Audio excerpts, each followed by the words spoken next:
રાજકોટની રાજકોટ સહિત સમગ્ર ગુજરાતમાં રખડતા શ્વાનના કરડવાના લીધે ઘણા લોકો ઇજાગ્રસ્ત થતા હોય છે ત્યારે હાલ 2025ના નવા વર્ષની શુભ શરૂઆત જ રખડતા શ્વાન બાઇટ કિસ્સાઓ પ્રકાશમાં આવી છે।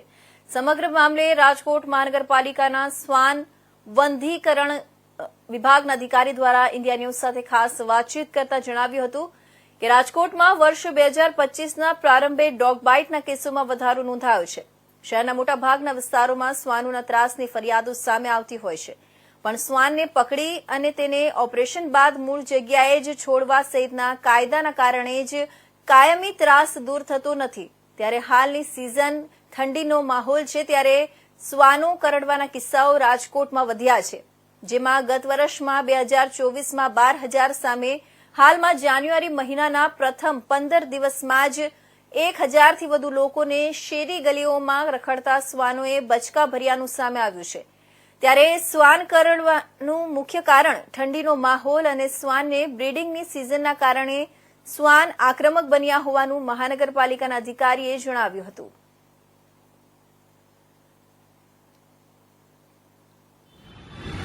શિયાળાની સિઝન શરૂ છે ત્યારે રાજકોટમાં શ્વાન કરડવાના કિસ્સાઓ અવારનવાર બની રહ્યા છે। ત્યારે આ શ્વાન કરડવાના કિસ્સાઓને લઈને રાજકોટ મહાનગરપાલિકાના જે શ્વાન વંધીકરણ છે તેના અધિકારી આપણી સાથે છે, આપણે એમની સાથે વાત કરીશું। સર, શિયાળાની સિઝન શરૂ છે ત્યારે અત્યારે શ્વાન જે તે બચકા ભરવાના કેસો ઘણા સામે આવે છે।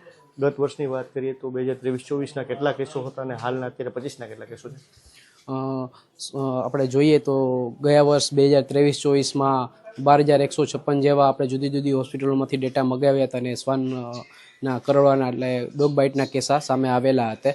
આ દરમિયાન છેલ્લા જાન્યુઆરીના આંકડા આપણે મીડિયામાંથી મળેલા છે કે જાન્યુઆરીમાં 1,000 જેવા શ્વાનોને કરડવાના બનાવ પામ્યા છે।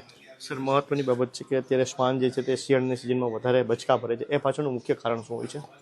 જનરલી શ્વાનોમાં આ દરેક વાતાવરણ ચેન્જ થતું હોય છે, વધારે ઠંડી વધારે ગરમીના આ ઋતુ દરમિયાન તેમના બિહેવિયર ચેન્જ થતો હોય છે, સાયકોલોજીકલ ઇફેક્ટ થતી હોય છે। આ કારણે શ્વાન ડોગ બાઇટના કિસ્સા સમાવે છે। આ ઉપરાંત હમણાં જ એમની બ્રીડિંગ સિઝન એટલે કે મેટિંગ પૂરું થયું અને નાના બચ્ચાઓ અત્યારે જન્મ્યા હોય છે તો એને માતા પોતાના બચ્ચાને રક્ષણ માટે પણ ડોગ બાઇટના કિસ્સાઓ સામે આવતા હોય છે।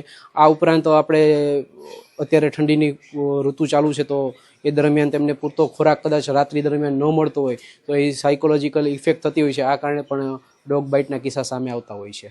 સર, વાત કરીએ શ્વાનોની તો અત્યારે જે શ્વાનો જે રખડ પટકતા હોય છે તેને અત્યારે જે કેચિંગ કરવામાં આવે છે ત્યારે તેને કઈ રીતે ટ્રેનિંગ આપવામાં આવે છે, કારણ કે જો ભવિષ્યમાં આવો બનાવ ન બને તે માટે તંત્ર દ્વારા કઈ રીતની તૈયારીઓ કરવામાં આવે છે?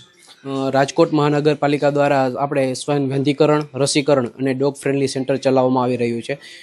શ્વાન વંધીકરણમાં આપણે જે શ્વાનો બાકી રહી ગયા હોય વંધીકરણમાં તો એમને આવરી લેવામાં આવે છે। આ ઉપરાંત આપણે એન્યુઅલ હડકવા વિરોધી રસી ડોગ કૂતરાઓને મૂકવામાં આવે છે। આ ઉપરાંત આપણે કંઈ ફરિયાદ આવતી હોય તો એ ફરિયાદ અન્વયે અમારો સ્ટાફ ફિલ્ડમાં જાય છે અને ત્યાંથી ડોગ આપણે લઈ આવીએ છીએ અને ડોગ આપણે માધાપર સેન્ટર ખાતે dog friendly centre DFC centre આપણું કાર્યરત છે। ત્યાં જનરલી ડોગને શાંત કરવાનો, એની સાથે એટેચ કરવાનો અને એની સાથે એટેચમેન્ટ આપણે એક બાજુ થઈ જાય તો જનરલી ડોગ શાંત થઈ જતું હોય છે ને એ શાંત ડોગને ફરીથી આપણે એ જ પરત જગ્યાએ આપણે મૂકતા હોઈએ છીએ। સર, કેટલાક લોકો પણ તો હોય છે તે શ્વાનોની જે રખડતા શ્વાન હોય છે તેને પાળતા હોય છે, ત્યારે તેવા લોકોને શું સંદેશો આપશો? કારણ કે એક શ્વાન છે તે રખડતું ભટકતું પ્રાણી છે, તે બાઇટના કિસ્સાઓ સામે આવી રહી છે, ત્યારે એ લોકોને શું સંદેશો આપશો કે એમને શું તૈયારી રાખવી જોઈએ?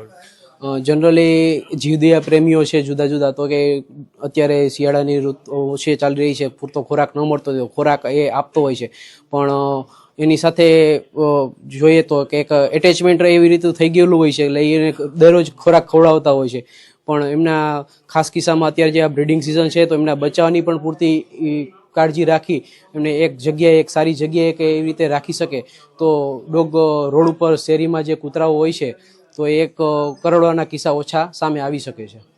ધન્યવાદ। તો આ હતા શ્વાન વંધીકરણ વિભાગના અધિકારી, જેમનું કહેવાનું હતું કે જે એટમોસ્ફિયર છે, શિયાળાની સિઝન છે તેના હિસાબે ડોગ બચકા ભરતા હોય છે, જે રખડતા ભટકતા શ્વાનો છે તે સાથે જ જે મેનો મીટિંગ ટાઈમ હોય છે ત્યારે જેનો બચ્ચાનો જન્મ થયો છે તેના હિસાબે અને અપૂરતા ખોરાકના હિસાબે પણ તેઓ અત્યારે હાલ જે બચકા ભરતા હોય છે, ત્યારે ગત વર્ષની સરખામણી જોઈએ તો આ વખતે થોડોક શ્વાન બચકા ભરવામાં થોડો વધારે જોવા મળ્યો છે। સાથે 1 જાન્યુઆરીથી લઈ 14 જાન્યુઆરી સુધીમાં 1,006 જેટલા શ્વાન બચકાના કિસ્સાઓ સામે આવી છે।